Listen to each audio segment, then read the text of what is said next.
Hey guys, and welcome back to the second HellfireComms Disneython. We're diving deep into the Disney Renaissance once again today, and I'm here with Richie to check out Disney's Pocahontas.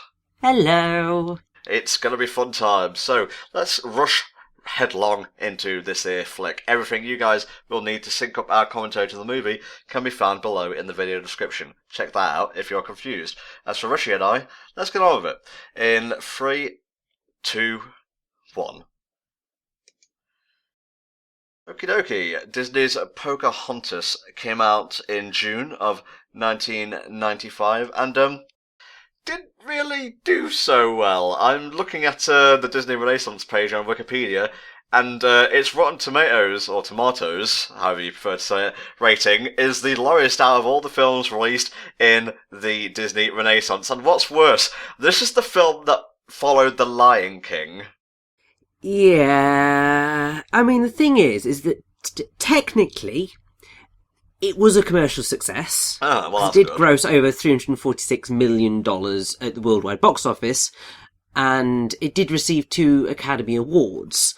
But, yeah, it got pretty mixed reaction from the critics, and since then, people don't look on it all that fondly. I mean, obviously people do look on it fondly, but it's probably, well, it's the black sheep of the Disney Renaissance princess movies, and probably rightly so, to be fair. Well, just right off the bat, like, the animation style is a bit different to what you usually see from Disney, at least in that period. It seems like, I want to say a little bit more realistic, like, in the human proportions and whatnot. Yeah, and also, part of me is looking at this and thinking, everything looks just maybe a little bit more cheap than other Disney films of that era.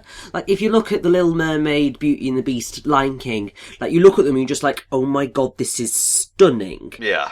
You're looking at this and you're just like, Maybe they could have done better, yeah. Can I just ask, what were those Academy Awards for? I'm guessing it was for music more than, like, yes. scripting or anything. So it was Best Musical or Comedy Score for the wonderful Alan Menken score. Oh, yeah.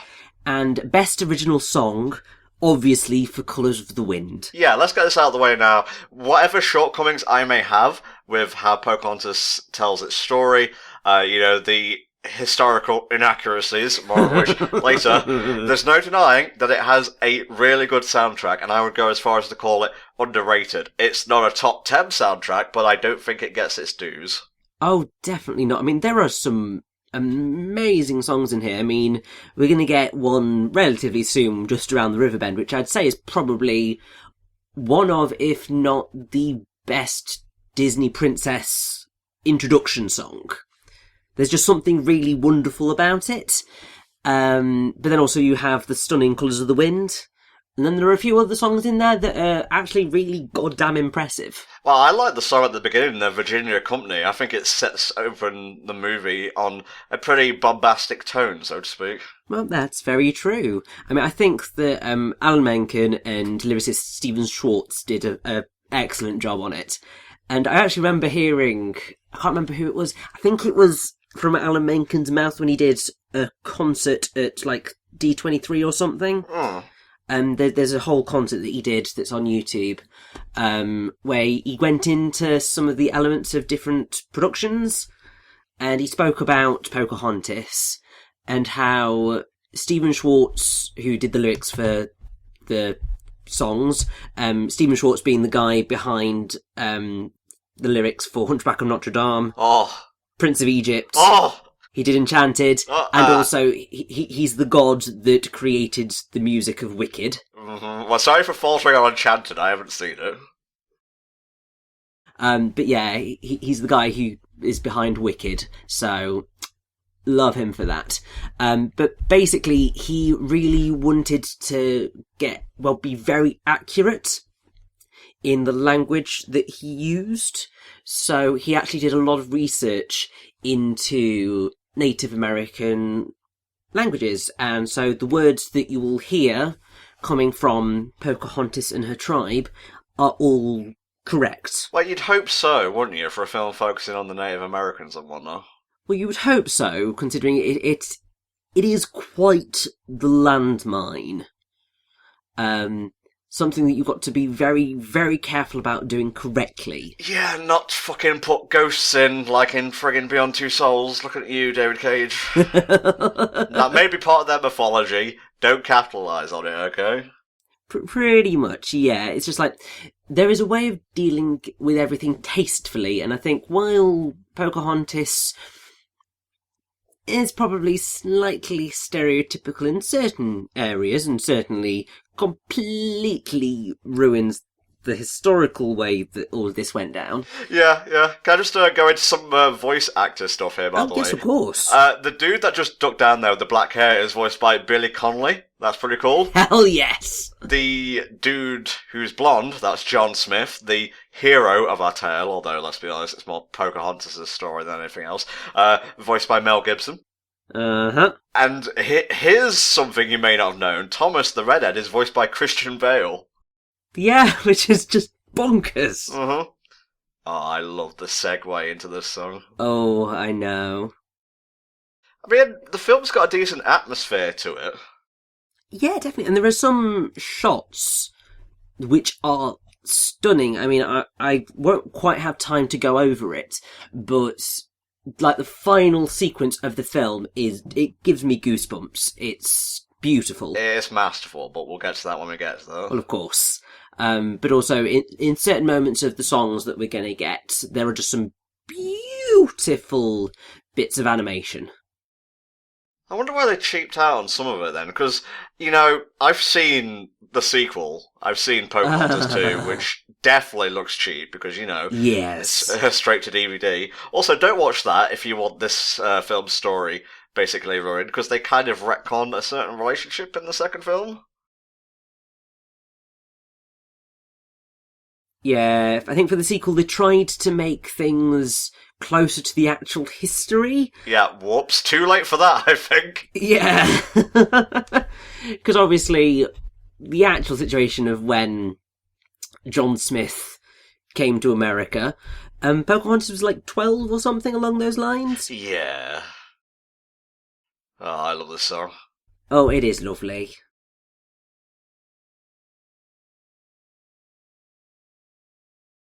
And actually, I've just had a brief glance at Pocahontas' Wikipedia page, and in A True Relation of Virginia, which is the book that John Smith wrote in 1608, he described her as being a child of 10 years old, but in a letter written in 1616, he again described her from the same period of 1608, but she changed to a child of 12 or 13 years of age, so he kind of aged her up a bit. There is a whole thing, people being like, not quite sure I believe his story. Yeah. So, who voices the chief of Pocahontas' tribe, and who also voices the shaman here? So the voice of the chief is Russell Means as Chief Powhatan. He's a famous, Native American actor and voice actor, isn't he? Indeed he is, yes. Having appeared in numerous television series and in several films, including The Last of the Mohicans. And he actually published his autobiography, Where White Men Fear to Tread, in 1995, the same year that this film came out. Nice. Although he has unfortunately since passed away. Oh, that sucks. He's got a great voice. I think he does a wonderful job in this movie. Oh, hell yes. What about the shaman, mate? You'll have to give me... Oh, so the shaman, Kakata, is voiced by Gordon Tutusis. Sadly, I haven't heard of him. Neither have I. He's an Aboriginal Canadian actor of Cree and Stoney descent. First acting role was in the film Alien Thunder. Neither have I. There's a running theme here. Yeah. I wouldn't say there's necessarily anything else that we would potentially really recognise. It's fine. Don't worry about it. Yeah, but that tends to happen. Although, so this is going to show the things I watched when I was younger.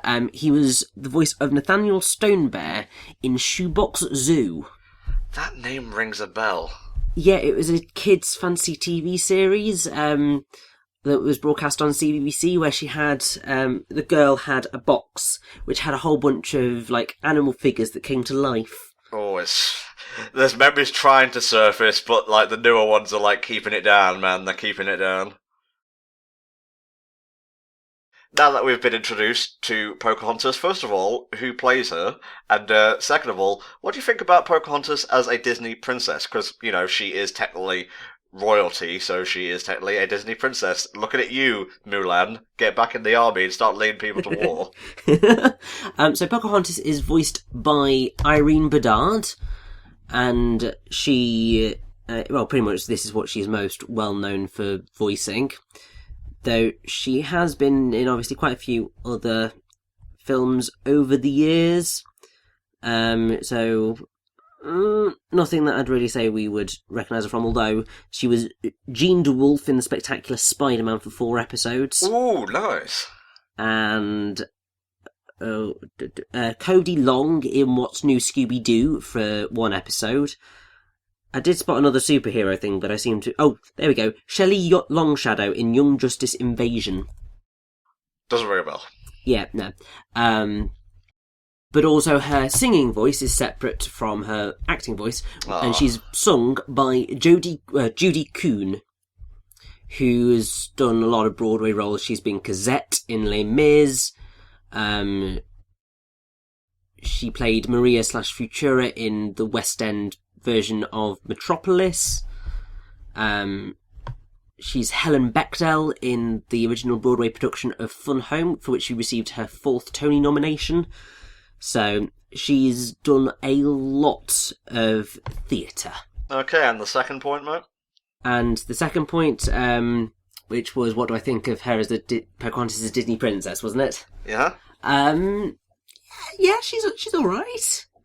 I'd say she's maybe not quite as awesome as some other Disney princesses, largely because there's a slight oddity about her situation in that she's very much probably one of the more active Disney princesses that we've had, but she's still very much afflicted by the patriarchal culture that surrounds it, which is obviously fair enough. It's this time of in history, it's the 1600s. Like, you end up with these sorts of structures, and so she sits in a weird place, does Pocahontas, where she's both active and passive, and I suppose that just makes it her complicated, really, to deal with. And also, you know, she became more marketable in the second film when she had to dress up in, like, princessy garbs, Western princessy garbs and whatnot. Yeah. You know what, I think Pocahontas would make for a pretty good Disney World in the next saga of Kingdom Hearts. Oh, definitely. Like, Kingdom Hearts 1 had Deep Jungle, why not let Kingdom Hearts 4 or whatever have, I don't know, the sprawling woodland? I mean, that would be great. I mean, especially if we could, you know, get Just Around the River Bend in some form, because, oh, I love this song so much. Dude, you could make it the battle theme or something. Oh, yes, you could, couldn't you? There's this one dude on YouTube who's made, like... Yes! I think I've mentioned this before, and you obviously know what I'm talking about, but for the people listening, there's a dude whose name escapes me, who's made, Blue Nocturne. That's the dude. Fantastic remixer and composer. He's made, like, fan versions of, like, songs for worlds he wants in Kingdom Hearts, and, you know, he made stuff for Tangled before Tangled was even announced as a world for Kingdom Hearts 3, which is pretty great. I know, the thing that saddens me is that what he's done, which I think is what they should have always been doing for the music of Kingdom Hearts, is taken the songs of the film and turned them into a Kingdom Hearts style. So they are both recognisable and yet new. And it's glorious. He's also done Pocahontas. Oh! I think he has anyway, I'm pretty sure. I can't remember what songs he used, but I'm pretty sure he has done Pocahontas in some form, and it's excellent. And it makes me sad, because Yoko Shimomura's never gonna use the stuff. She's just gonna do her own thing. And while it's going to be great, it's not quite got the same magic. Well, that's always been a criticism of mine for the Kingdom Hearts series. It's because Disney is such a musical-focused, like, company. Yes. A lot of their films, you remember them mostly in part due to the songs, and that's why I was so hyped at the end of Beast's Castle in Kingdom Hearts 2 when you get that rendition of Tale as Old as Time. Because Beauty and the Beast. Beauty and the Beast, yeah. What did I say? Tale as Old as Time. It's not the right title. Oh, sorry, that all faux pas, sorry. But yeah, it just like reminds me, oh shit, yeah, this is an adaptation. It's not just using characters and, creating some sort of new hodgepodge of stuff. No, it's a proper, adaptation of stuff, for lack of a better word.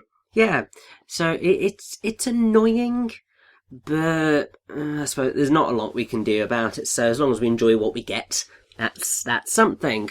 And we're about to meet Grandmother Willow. This is a film all about communing with nature, and oddly enough, her animal sidekicks do not talk, which is a bit odd. I know it's very strange for a Disney film, but then I suppose this is a film that's very much more tried to ground itself in realism, apart from, the talking tree with the face. I was going to say. But for the most part, it does try to go more realistic than typical Disney. And I think that's partly where people had a few problems. I mean, the other problem is obviously the way that it deals with Native American culture, I think.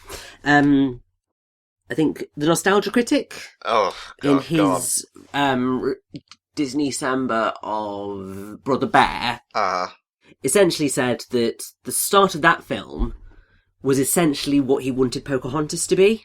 Yeah, I can see that. I think that's quite accurate. Yeah, it's because while Hercules had, like, how do I say this?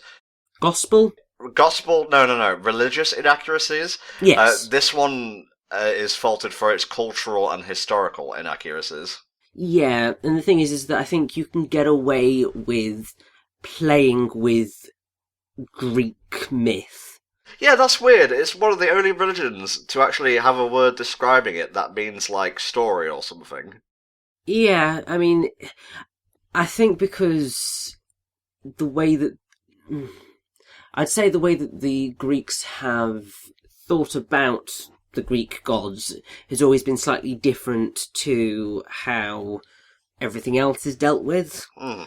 Because, I mean, this is going quite in-depth, but the way in which the gods are used in the Greek tragedies varies between writers. So, this is me trying to remember exactly who did what.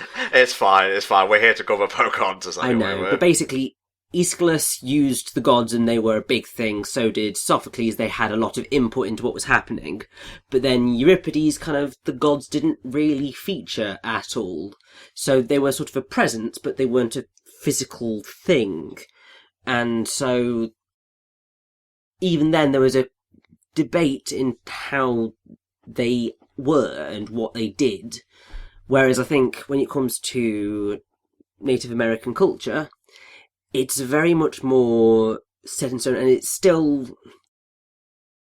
people still respond very, very strongly to it.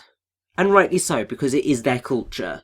And part of it has been erased by time and by all of the American shebang. And so you get very defensive of it, and rightly so.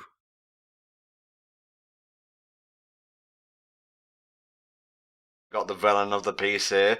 What's his name? Like Jean-Claude Radcliffe? Well, just Governor Ratcliffe, I'm sure, will do just fine. But he is called John Ratcliffe. Okay, I don't know where I got the Claude from. Anyway, he is voiced by David Ogden-Stiers, and I think his lackey is as well, but don't quote me on that. Oh, I don't know, but obviously everyone should recognise the voice of David Ogden-Stiers. Yeah, he was Dr. Jumba Jukiba in Lilo and Stitch. He was Cogsworth in Beauty and the Beast, among many others.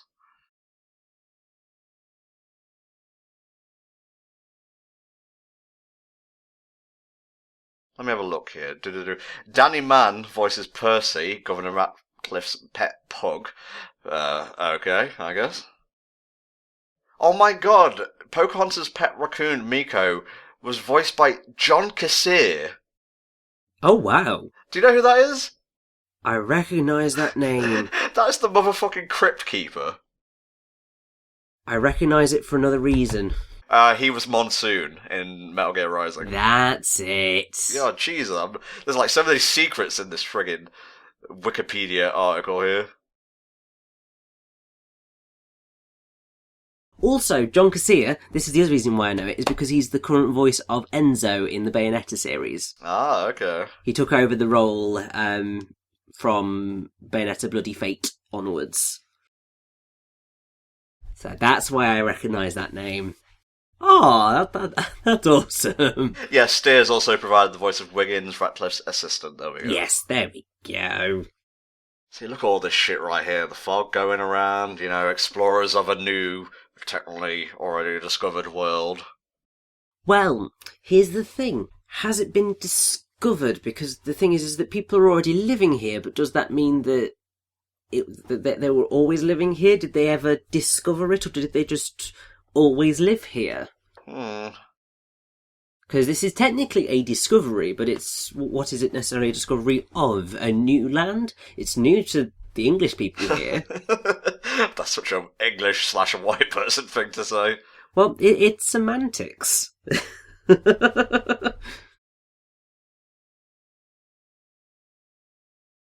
Not sure how I feel about this Batman prequel. They missed a trick not adapting Pocahontas into Batman Begins, that's my one and only joke. Good day. And I think it's a joke that we're going to run into the ground over the course of this film. How could you not, really? I mean, it's just ripe for the picking. Also, I love that one of Pocahontas' animal psychics is a hummingbird. Uh-huh. It's just a really unique animal to go with, and obviously Flit, which is the name of the hummingbird, is voiced by Frank Welker. There you go. I was wondering where Frank was. Like, damn, Frank, you don't want to get paid? And he's everywhere. Animal noises, get Frank in. Here we see John Smith sporting the Disney protagonist haircut. Doesn't matter whether they're red-haired or blonde, it's the same bloody pawings at the front. Let's think about this. Quasimodo has it. Milo from Atlantis the Lost Empire has it. Simba from The Lion King has it. Yes! Oh my god. Yeah. Oh, that is terrifying. My favourite thing about that is, favourite Disney redheads. It's a picture of, every Disney character who has red hair. And at the bottom, forgotten, there's fucking Quasimodo chained up. Yeah, he deserves better. Thankfully, he got better, did Quasi, but it was in a Disney direct-to-DVD sequel, so... Yeah. Which is... It's unfortunate, but... Then again, Hunchback of Notre Dame, easily one of the best Disney movies ever, so...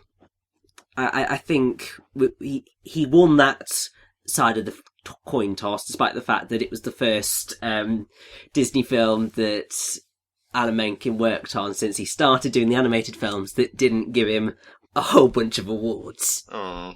Which is really unfortunate. Okay, is this technically classified as woodcraft? I'm just trying to think of what kind of magic they're utilising here, if any. Well, it would be shamanic. Divination, maybe? Yeah, I suppose. Well, I mean, because it's telling the future, so it would be divination in some form, yes. I'm not trying to make light of, Native American, witchcraft and wizardry, but there's a fucking dope-ass Native American house in, the whole American side of Harry Potter, which is pretty cool. Oh, yes, well, I mean... It's great that J.K. Rowling decided to do that, but obviously she got quite a lot of flack for it, because I don't think she did it quite tastefully enough. People got very, very, very angry at her usage of Native American culture. Probably just thought she was, going for the low-hanging fruit or something, Yeah, I think she probably what J.K. Rowling thought was that she tried to do as much research as she could and tried to deal with it in a way that seemed realistic within her fantasy universe. But obviously, it's a sore point. Whereas you can get away with English stuff, we're generally not that bothered. You can get away with Greeks. You can get away with quite a bit of Japan's religion and mythology. The second you start going into certain other areas, it becomes a little bit more difficult, and sometimes it may be worth just avoiding it, but other times it does need to be researched properly, because it needs to be represented, but it needs to be represented properly. Although what is represented properly in this film is the English desire to just take over everything. That's colonialism, isn't it? Yes, it is. Oh, jeez. Yeah, the thing that led to the Great British Empire. It's like you're not playing fucking Hyrule Warriors, mate. You don't need to go into other people's keeps and take it over. Yeah, I mean, it's quite cool that Britain is the biggest, was the biggest empire in the world. We are probably the country that got closest to world domination. Jeez. But obviously it's not necessarily something to be entirely proud of, considering all of the awful, awful stuff we did. Yeah, I'm loving it. You don't even need to ask me, mate. I'm loving the Shiners. I know. I mean, it's quite a fun song, really. It's a fun villain song. Yeah, I was going to say. I probably haven't asked you this before, but what's your top 3 favourite Disney villain songs specifically? So you have asked me this before in this very marathon, actually. Okay. So let's see whether I match them up. Probably Poor Unfortunate Souls. Probably Be Prepared. And,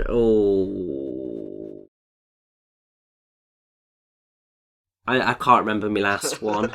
Okay, well, this song's decent. I would put it very low on the Pocahontas song tier list. Yeah, it's not really that great. It's interesting to watch. It's quite funny. Yeah.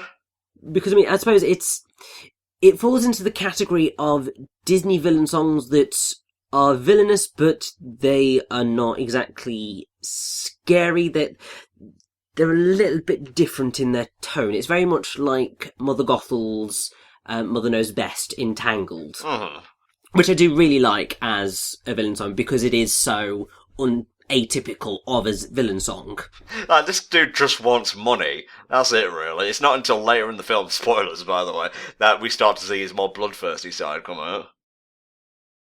I mean, that's what happens. I mean, we were greedy buggers back in the day. Hey, speak for yourself. Oh, and not Mel Gibson gets in on the singing as well. Like, who is his singing voice? Let me look this shit up. I think it is Mel Gibson. Well, slap me with a wet fish and call me wrong. Yeah, I mean, I think that's part... So, there's a song that was going to appear much later in the film. It does actually turn up in the credits as the pop variant, which is If I Never Knew You. Yeah. And Mel Gibson obviously did sing in that. It doesn't sound great. Yeah, it's not great. No, and... just before you continue, I'll say this for this song. It's wonderfully choreographed in terms of animation. Oh, yes. I mean, I have to say, it's very surprising that Governor Ratcliffe managed to get everyone to be in time, considering they're all relatively macho men. They don't look like the type of people that would go in for this sort of timing. Well, it's probably in the contract or something. Sing with me, or you'll be fucking put in the brig for the rest of the journey. Destroying the land. Dun dun dun dun dun dun dun dun dun dun. That will not be timed up at all in the commentary. I apologise. Well, I mean, it was timed up on my end, so that was great. Yeah, that's all that counts. But yeah, so I think that If I Never Knew You ended up being cut partially for time reasons, because they needed to crop the film down somewhat, and it was the song that didn't really do a whole lot, but also it doesn't sound particularly great, so it's the one that you're probably just like, if there's one I can get rid of, it's probably that one, because Mel Gibson can't really sing all that great. Don't pull your punches, mate. That water must be incredibly pure to be able to like cast a reflection that precise. Well, it's in original America before it's been touched. Well, it has been touched now. Before it was despoiled by the English. Yes. So it would be pure because they've looked after it, although it probably wouldn't be quite that pure because obviously you've got the waterfall, so unless it's just rocks all along that riverbed, you're going to have quite a lot of detritus coming along because it would be picking up all the soil as it goes and flinging it over, so it wouldn't be hugely pure, but oh well. What I want to know here is, obviously John Smith is hiding right now. I get that he's like a good hunter or soldier or whatever. How did he manage to out-savvy a native is what I want to know. I honestly do not know. But to be fair, she's not really thinking about that sort of stuff, is she? Never really seen a white man before. This is great. This is a trailer shot and a half right here.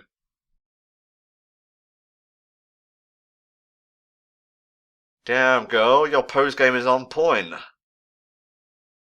Now, if you listen very carefully in the background of this particular scene, you should have just heard a very slight rendition of If I Never Knew You. That's lovely. Yeah, I like musical motifs and the like. Yeah, I mean, really, it's the song that symbolises their relationship.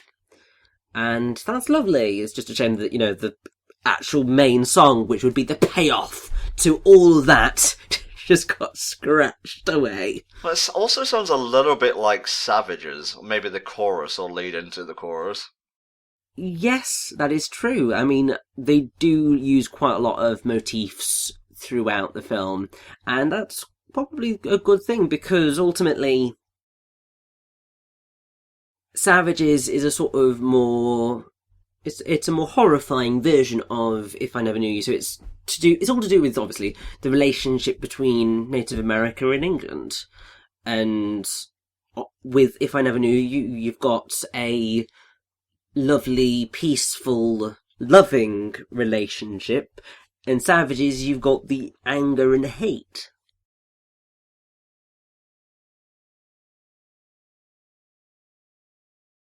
First contact. It's always going to be awkward. Well, yeah, especially considering neither of them know what the other's saying. Well, you say that. Yeah. How the fuck does she know how to speak English? I don't know. Damn girl, are you singing this? Like magical leaves and whatnot? Oh, okay, was it nature that let her speak English? It's nature. It's the magic of the colours of the wind. Yeah, I never picked up on that before. I just thought it was related to their connection more than anything. Look at that smug-ass raccoon. It's Grandmother Willow, I think, having a bit of impact. Bitch, this is a reprise.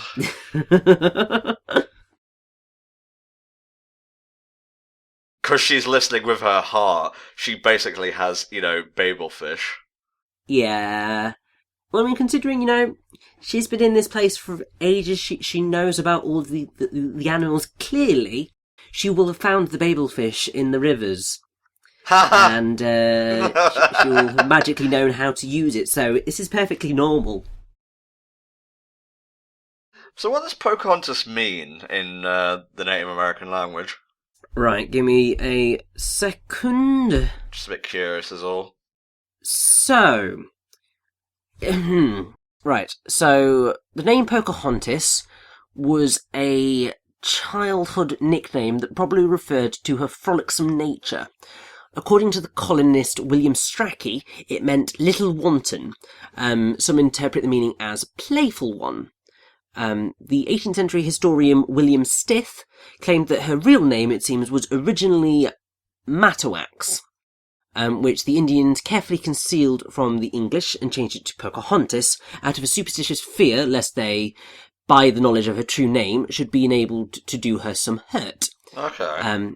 according to the anthropologist Helen C. Roundtree, Pocahontas revealed her secret name to the English only after she had taken another religious baptismal name, Rebecca. And apparently, because obviously what happened in the story of the actual Pocahontas, she met John Smith, stuff happened, she befriended him and the people of Jamestown, and eventually, evil people, but then she ended up liking the English people quite a lot, and so she ended up marrying a guy called John Rolfe, who was a tobacco planter. Yeah, he's in the second movie. Yep, and then they moved. Well, they moved to England.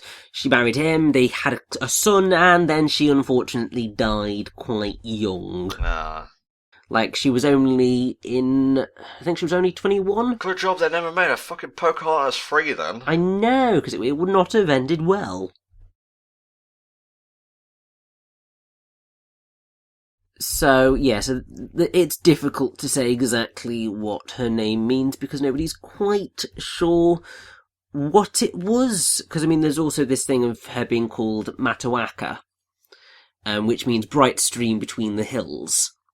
But she was later known as Amonute, which actually cannot be translated. So, it's a difficult one.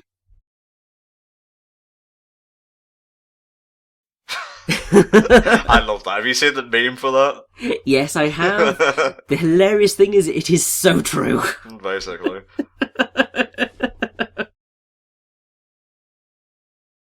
I'm hard pressed to decide who I like more as an animal companion, Fleet or Miko, because I really liked raccoons for some reason back in the day. I know. I think I'd probably prefer Flit. Yeah. But then again, that's because I always tend to go for the slightly more elegant animals rather than the rough and ready ones. I hear you, man. I hear you.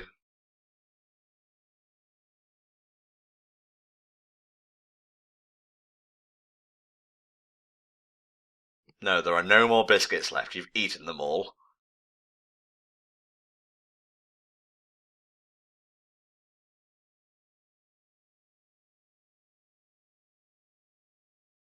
Okay, we've got to go into the trading customs part of the story now. Yeah, I mean, I have to say that this is not quite as magical as the, Me, Jane, you, Tarzan. And the hands. That just being quite... that's a lovely moment in that film. Oh, Jesus. You know what this reminds me of? What? Do you remember a show on CITV? Right. Called How To? Not really? I think it was sort of like an arts and crafts sort of show, and they always opened the show by saying, how? Yes, with the hand motion, and not a single fucking one of them was Native American. It was the 90s, it was simpler and more ignorant times, I guess. You see, the arty shows that I grew up with were Art Attack and Smart. Fuck yeah. Yes, mate, yes. That's where it's at for me. Man, I hate to be nostalgic, but that was a really good period for kids' TV programming. Oh, hell yes it was.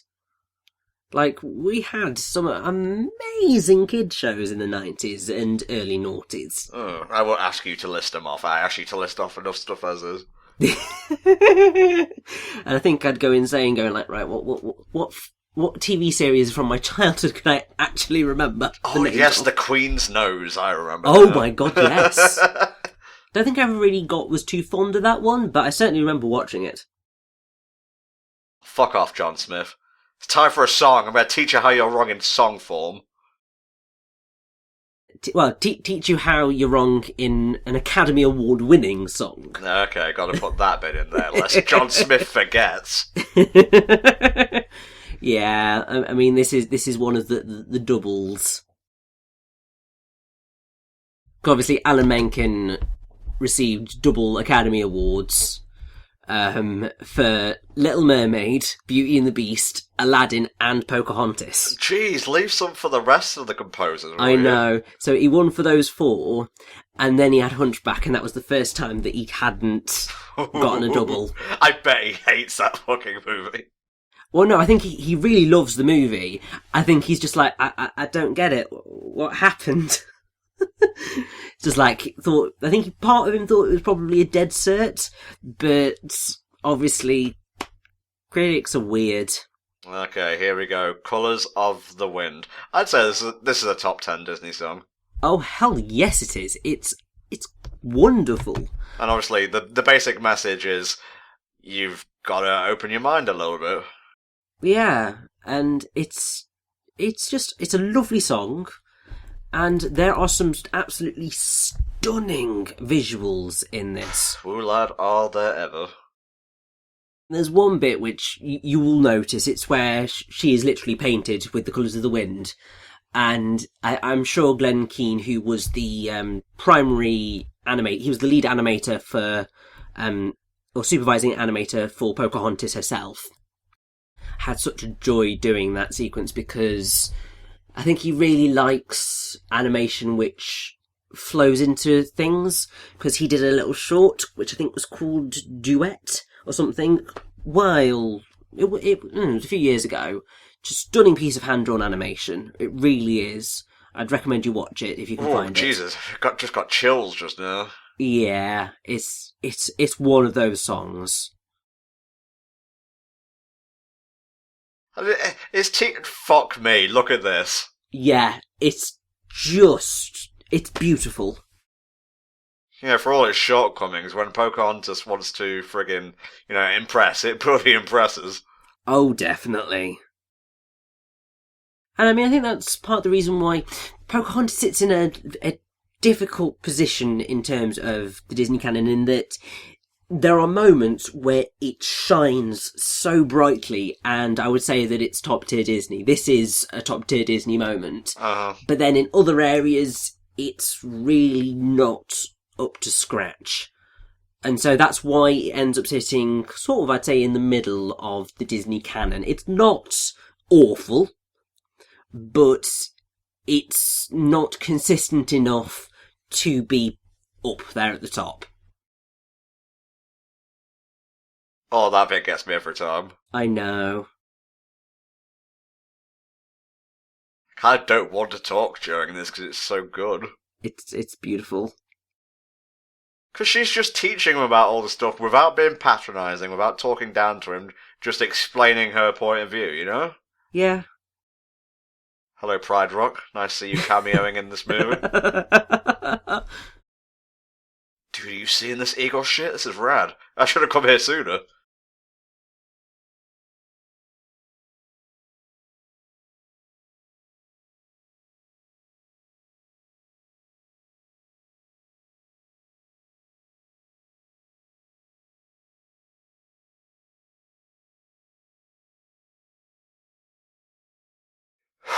Okay, you can breathe now. Definitely. Just love Colours of the Wind. And just going back to your point about, tears and such, I would say this has the same qualities as Tarzan and such, where it's approaching greatness, but there's bits that let it down, and that makes it higher than, say, Meet the Robinsons, which has good moments, but is nowhere near approaching greatness. It just has good moments. So I'd say it's a B-tier film. I'd say it's lower B tier. Top C tier is Pocahontas, because I would say that, well, I mean, to be fair, I'd say that Tarzan's an A tier movie for me. I am absolutely in love with Tarzan, but I see it does have a few flaws. But then again, you look at quite a lot of Disney films. Yeah. When you start to look at them critically, they do have flaws, and there are moments where there's a lot that you can pick apart and they sort of start to crumble. Yeah. But the thing is that you can kind of do that with almost any film. I'll tell you one that very nearly books that ideal, though, is The Lion King, which Yes. recently, at the time we were recording this, I finished editing, for you guys' enjoyment. And I have to say, watching it again after all these years, it holds up magnificently. It's as close to a masterpiece as you can get. And on a good day, I would actually put it above Hunchback and Hercules, but it's just the fact I love those two so personally that put them above Lion King for me overall. Yeah, which is fair enough. I mean, The Lion King is one of those best films of all time, really. It's so near perfection that you can't not love it, really. What do you think of Percy? I mean, he's a nice foil to Miko. He's a bit pointless in the grand scheme of things. Fucking Wiggins. I know. We're here to oppress the natives, not fuck about with carry-on gags. Yeah, Wiggins is just like, what are you here for? What is your purpose? I mean, basically, he's the comic relief, because we always need a bit of comic relief in a Disney film. You can't get away from it. What the hell is Miko and Flit, then? Well, yeah. I mean, I'd say Miko and Flit and Percy are basically the comic relief whenever we're with Pocahontas. Wiggins is the comic relief whenever we're with Governor Ratcliffe. Okay. Because that's exactly what you need. You need double dosage of comic relief. It just never ends.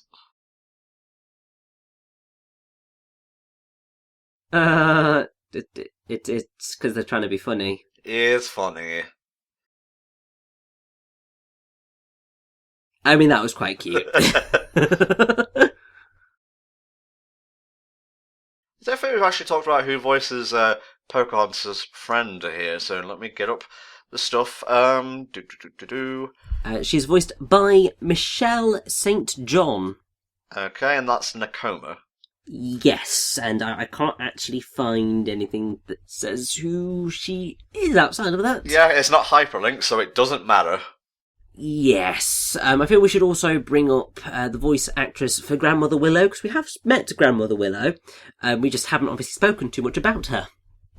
But she's voiced by Linda Hunt, who is obviously amazing. She's had a very, very long career. You would probably most recognise her as, well, Tom, you would most likely recognise her as being the narrator in the God of War franchise. Oh! Uh-huh. But then she's also been in lots of films, lots of TV. Yeah, well, she's not just the narrator. She must also be the voice of Gaia in the God of War games. Must be, yes. So she's Mrs. Oxheart in the 1980 film Popeye. Billy Kwan in The Year of Living Dangerously, for which she won many awards. Nothing else that we would probably recognise, although perhaps if you've seen Kindergarten Cop, she's Miss Schlowski in that. Okay. She's also in June as Shout Out Mapes, and then she's done a bit of theatre, bit of TV, but yeah, she's great.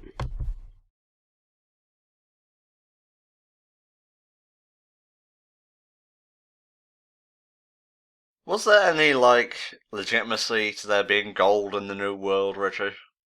I honestly cannot remember. To be fair, it's one bit of history that I've not ever really looked into that much. Yeah, I know about, the Gold Rush and stuff like that. Yeah. I mean, obviously, the people of England went to America to try and find gold, but I don't know whether they exactly found it. Yeah. I would have to do a bit of research in that area. I mean, the thing is, it's not really one of the bits of world history that gets taught in British schools. Gee, I wonder why. Yeah, I mean, pretty much we get taught Tudors, maybe medieval England, and then it's mostly contemporary history, really, because you get the World Wars. Don't go too far back, otherwise you'll find out that the English are a bunch of shits. Yeah.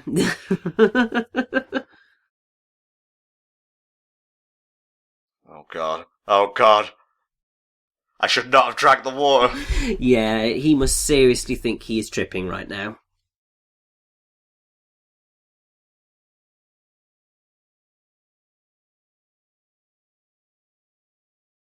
I need firewood. Oh no, anything but that.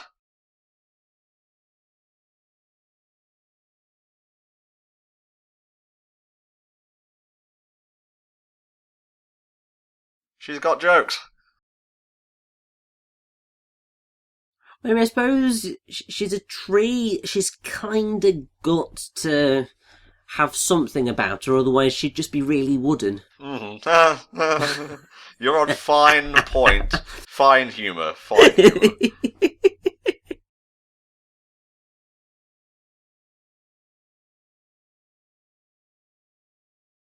Oh, Billy Connolly. Love a bit of Billy Connolly. Yeah, getting the fuck out of here. I don't get paid enough to invade this kind of settlement.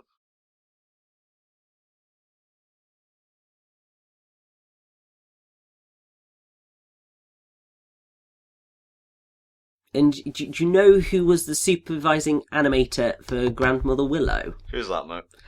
A certain Chris Buck. Uh-huh. Who is going to become very important in the commentary that we're going to be recording after this one, because as people might not know, we sometimes have been recording 2 films in a day. You guys will find out what that film is whenever that goes live, because I don't know. Well, Pocahontas is one that comes near the beginning, the other one is one that comes near the end, so... Yeah, so you guys shall see much later on. But Chris Buck, name you should probably remember. Shit's going down, man. War is upon us.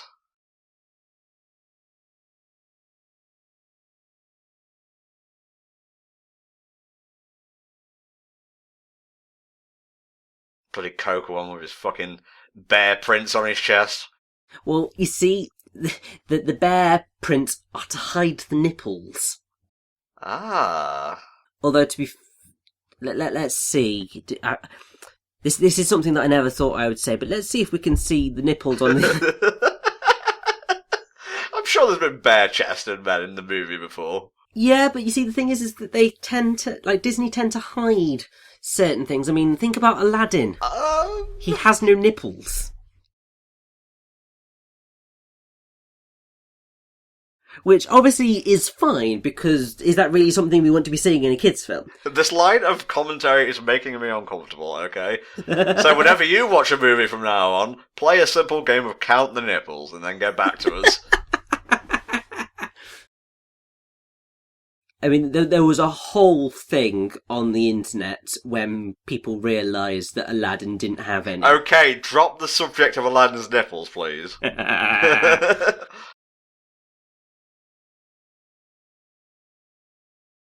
Oh, this is humorous. On the eve of war, this is what I want to be seeing. A raccoon fucking him out of a pug.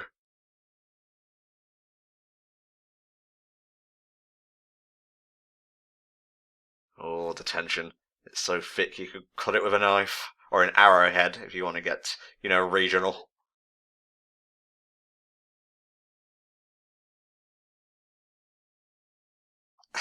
I can't not think of Batman now, I'm sorry. I know that's typecasting, but still. I know. What do you know Kristen Bell from, mate? Well, Batman. Besides Batman. I used Batman already. I mean, obviously, a lot of people would recognise him from being Patrick Bateman in American Psycho. Mm-hmm. And obviously, he's done quite a few pretty amazing things. So he was in Steven Spielberg's Empire of the Sun when he was 13, and that was when people first started paying attention to him, really. Wow. He was also Trevor Resnick in The Machinist, which I think people notice him for because he lost 63 pounds to play that role. Yeah, then he horrifically gaunt. And then he bulked back up for Batman Begins and so on. Exactly. He also played the role of Jim Hawkins opposite Charlton Heston in Treasure Island. He actually played when he was a kid in Kenneth Branagh's Henry V. as the boy, which was the second I noticed that I was just like, oh my god, that is so cool. I believe he was the voice of Howl in the English version of Howl's Moving Castle. Yeah, I think that's right, yeah. Yes, and I've just found it here. We still got to do a Ghibli-thon, mate. It's got to be done. Hell yes, we've got to do a Ghibli-thon. Like, why would we not? They're ripe for the picking. Oh, yeah. So I'd say Howl is probably the one that I most recognise Christian Bale from. I'm not very good at lying twice, Pocahontas. In fact, I'd say it's my sole flaw.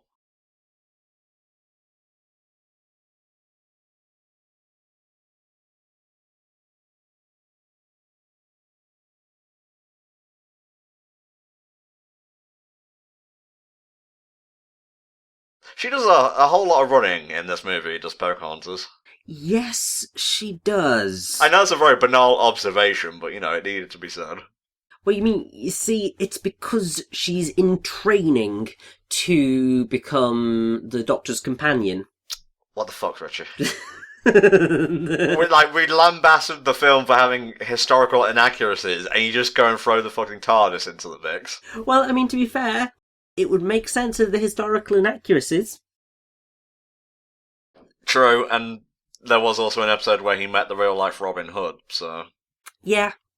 So fuck history, I guess.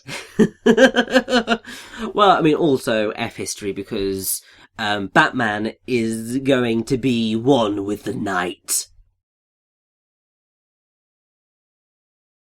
Also, I don't think Governor Ratcliffe understands Batman's mission objective. He doesn't kill people. Jesus Christ. Have we just given up all pretense of this guy being his own individual right now?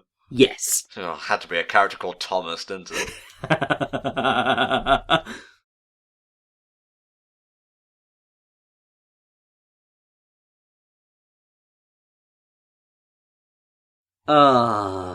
Stupid best friend. Stupid best friend. Everything that happens now is all her fault. Oh, the dominoes are in place and they're starting to tumble.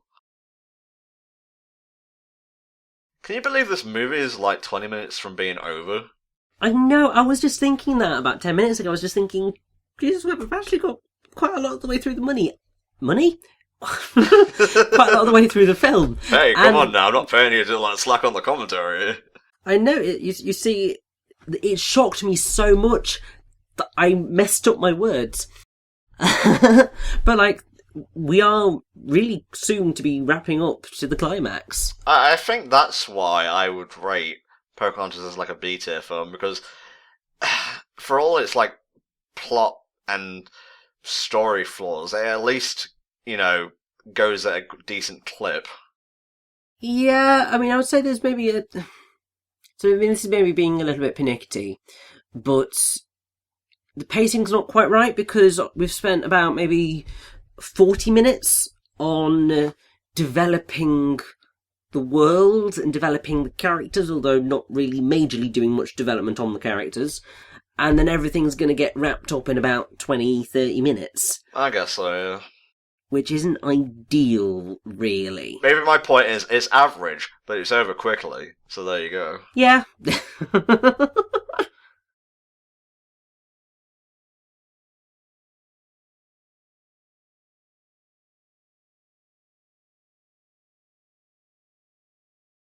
There you go. Mm-hmm. That's what it's all about, folks. So, as Grandmother Willow is saying, bang the girl who's meant to be like 12 or 13. 2 worlds, 1 family. Sorry, I just now noticed, like, the comparisons.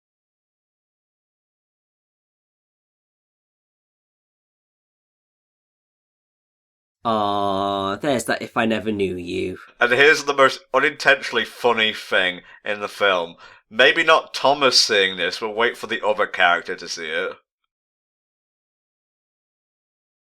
Fucking Kokomo with his jealous ass eyes. He is not happy about that. Jesus, that was one hell of a war cry. Alright, calm down with your tomahawk nonsense. I love the streaks of red coming through the trees, that's pretty subtle. I mean, it's not entirely that sort of, because, red, danger, I blood. know. That's the point. You know what? Why don't I even bother? Why do I talk? Batman being one with the night.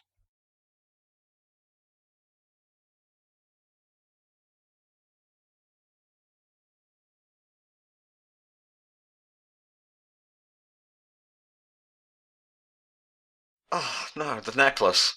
And Coquelin too, I guess. I'd say we're probably more bothered about the necklace, to be fair. Like, that was an iconic bit of her outfit. And he just destroyed it, the monster. Also, if he was even a little bit off, Pocahontas would have died there. Yeah. Also, he killed Coquelin for nothing, because Coquelin was relinquishing his death stance on John Smith at the time. Yeah, so just awful situation. Oh, god damn it, Thomas. God damn. I know. Ruining it for Toms everywhere.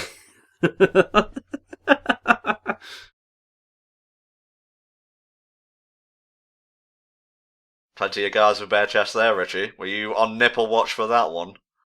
Unfortunately, yes, and none of them did. Well, fuck.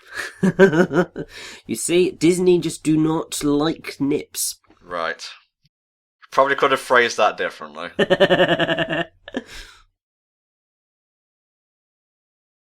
And two worlds, one family. Oh, it just works. It's like poetry, it rhymes. Oh, it's fine. We'll get you a new mother's necklace.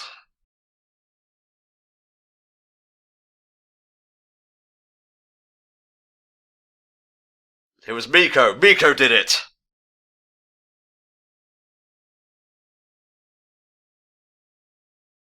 Pretty unfortunate that they had to find the most whitest of white men. You know, I know. It's like a murder suspect. Blonde hair and maybe blue eyes. I can't really see correctly right now. I'm pretty sure his eyes are blue, which works because then he's wearing blue, so it makes his eyes pop.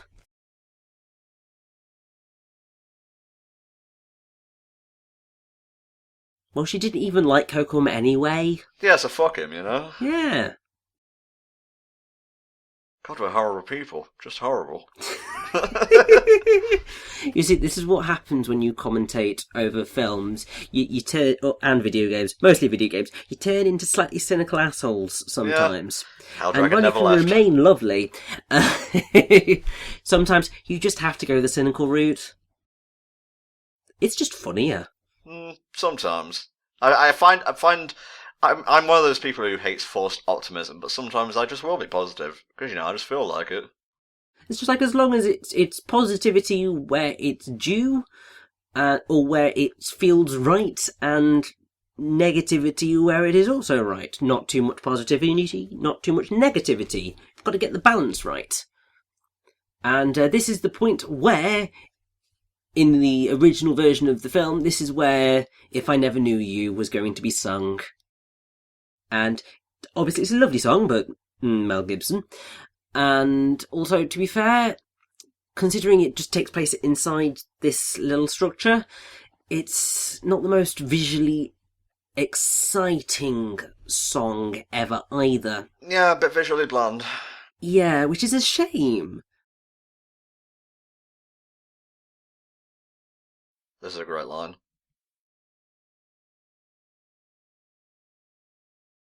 That's smooth as fuck, mate.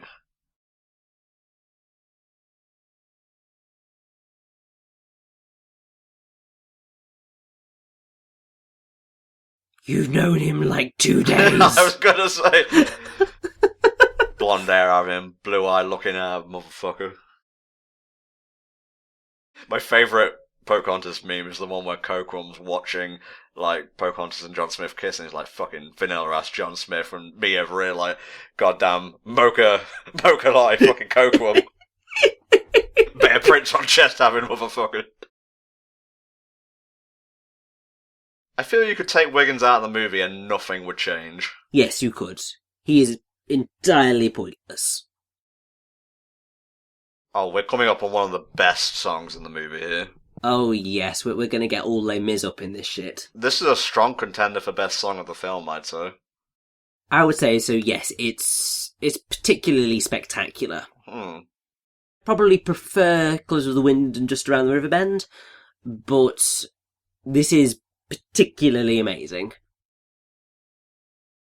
Yeah, this is Savages. Yes. I'm not even sure you could classify it as a villain song, because the good guys also have a part in it. Well, it's more it's more a climax song than anything. A declaration song. Yeah, I mean, essentially, it would probably fall into the category of the mob song from Beauty and the Beast. Very much so. It's also very on the nose, but for some reason it doesn't bother me. Yeah. Well, I mean, I suppose it's because the film's not really necessarily been so subtle so far. So it's just like, yeah, just finish putting the nail on the head. Yeah, and then we can be done with it. It's in keeping with the tone of the rest of the movie, so it's fine. Also, something we haven't mentioned yet, the singing voice of both the Chief and the Shaman guy is Jim Cummings. Uh-huh. Yeah. We must sound the drums of war. I love this song. It's great. It's great to sing out loud as well. That's how you know a song's good. And also, it's really cool because you get the two contrasting sides, which is just it's decent. The colour work in general is great in this sequence. Well, yes, but then it's going to get even more spectacular because they add an extra layer. Uh-huh. Although that'll happen in the reprise, which will be coming soon, no, rather than later. Man, I love reprises. Oh, they're great. Because it takes like the original energy of the song and just kicks it up a notch. Oh, definitely. I mean, really, they are one of the best go-tos when it comes to wanting to just lift something up a bit. Mother Knows Best reprise. Oh, yes. Dark reprise of Prince Ali. Yeah, oh, I love that reprise of Prince Ali. Oh, it's glorious. It's the thing that makes me wish that they'd actually given Jonathan Freeman a proper villain song in Aladdin. Well, he had one in Return of Jafar, but... Yeah, but that was kind of crap. Well, he actually plays Jafar in the Broadway musical, so... Well, that's very true, so he did get it there. He got it in the end, mate. He had justice in the end. Oh, it's building, man. Getting the chills. We're about to get the one thing that Pocahontas is particularly famous for. And here we go, the reprise.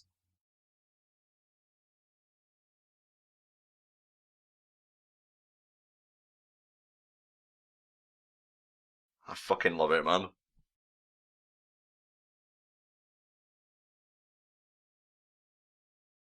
This is a very musical sort of song. I don't mean in the sense that, it's literally music. I mean that, the type and pacing of the song is like something you'd hear in Les Mis or Wicked, Yeah, well, I mean, that's why I said that it's very Les Mis, because I'm mostly thinking of, like, One Day More, which at the end you've got all the different voices going over the top of each other singing different bits. It's great. Look at this. This is a much more simple version of that, but it's still really effective.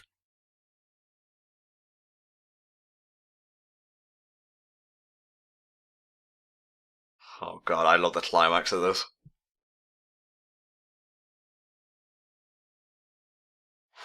Could you have cut that any more close, Pocahontas? I know. Also, I love how she did the Disney princess falling to her knees. Like it was the Disney princess fall. But to defend her man. Yeah, but to defend her man. And the thing that's hilarious is that that's basically the main thing that Pocahontas is famous for, because in John Smith's writings, he explained how she defended him by putting her head on his to prevent her father from smashing his head in and executing him. Huh. But obviously, a lot of historians are now just like, you sure about that, John Smith? I don't really trust you, mate, but that's what you get for history from that time period. Getting a message from beyond here, I think. Mm-hmm. You see, it's because he can listen to the colours of the wind. Mm-hmm. He didn't need a song sequence, though. He's been around a while. He's probably had a few.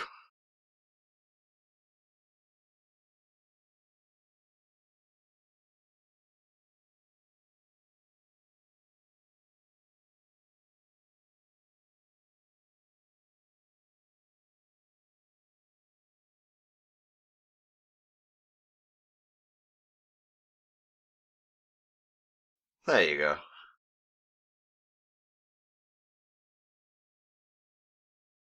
And also, I've just realised part of the reason why I think Pocahontas has a bit of a problem in terms of its ending, so to speak, is that was the climax. We built our way up to a fight, and then there's no fight. I guess. Because obviously everyone's just like, no.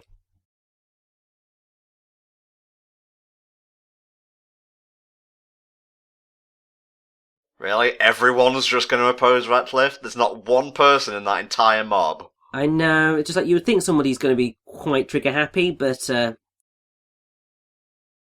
yeah. Oh well. I'll see you, John Smith. Yeah, I mean, to be fair, he wasn't really that good of a character anyway.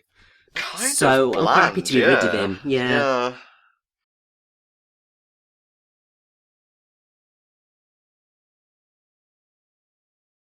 Now Batman is becoming Batman. He's had his parents die situation, and now he's going on the side of justice. I'm not used to you making running jokes, I've got to say. Yeah, much to learn, young one, much to learn. I know I do, but... Okay, let's focus on the ending of the movie, shall we? Yeah, the ending of the movie, the ending moments of the movie, which I absolutely adore. Oh man, yeah, for sure. It's just like, if anything is going to give you chills, it's the final sequence of this film, with the song. It's just stunning. Also, slight spoilers. Well, major spoilers, I guess. Ratcliffe does not get thrown in prison. He gets pardoned by the king. Yay! I'm pretty sure I'm remembering that right. He doesn't get any punishment for the actions he took in the New World. Yeah, it sounds about right, to be fair.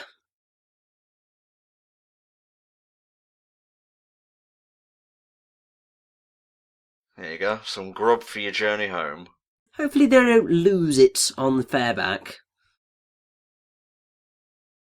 They had the worst luck, actually, coming here during a storm, I know, hopefully they don't get that storm on the way back, but then I suppose they're going to be going with nature rather than against it, so they'll be fine.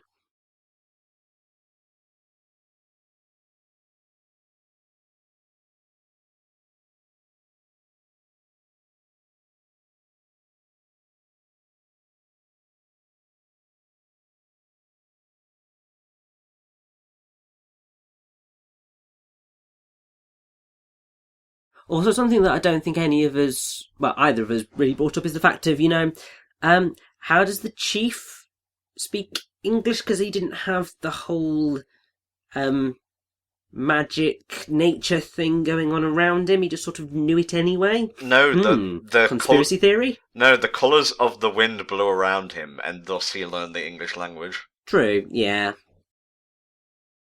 There you go. Now you're marketable.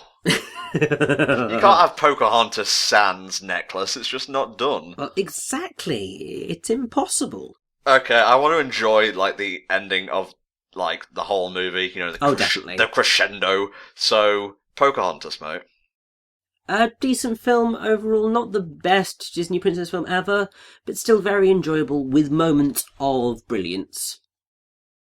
As for me, a very, very, very low B. The only reason I would put it in the B tier is because almost all of its soundtrack is fantastic. The moments where the animation shines, it's blinding. There's a lot of great voice work. The story and the pacing are what lets it down. But if you want a movie to watch on a rainy afternoon, you could honestly do a lot worse than Pocahontas.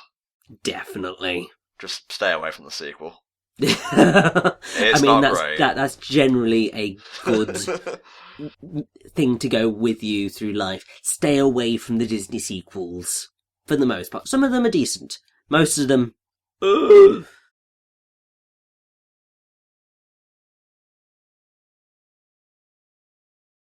Off he goes back to England. Mm-hmm.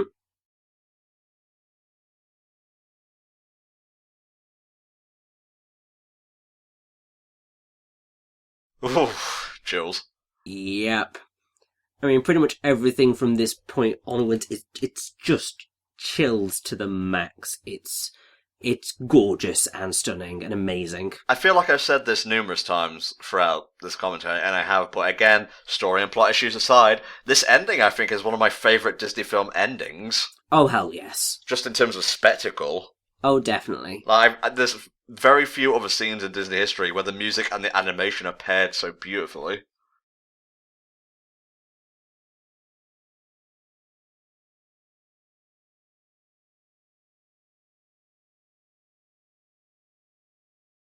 Oh, here it comes. Uh-huh. Just the goosebumps during this. Mm-hmm.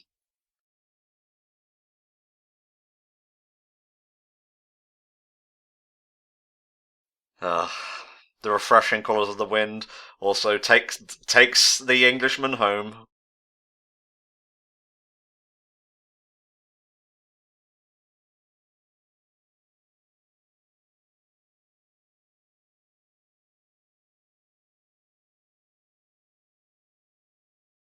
Okay, guys, I think that'll do us for the HFC second Disneython com of Pocahontas. I hope you have enjoyed the bants, and we'll see you tomorrow for another feature-length movie commentary. Goodbye for now.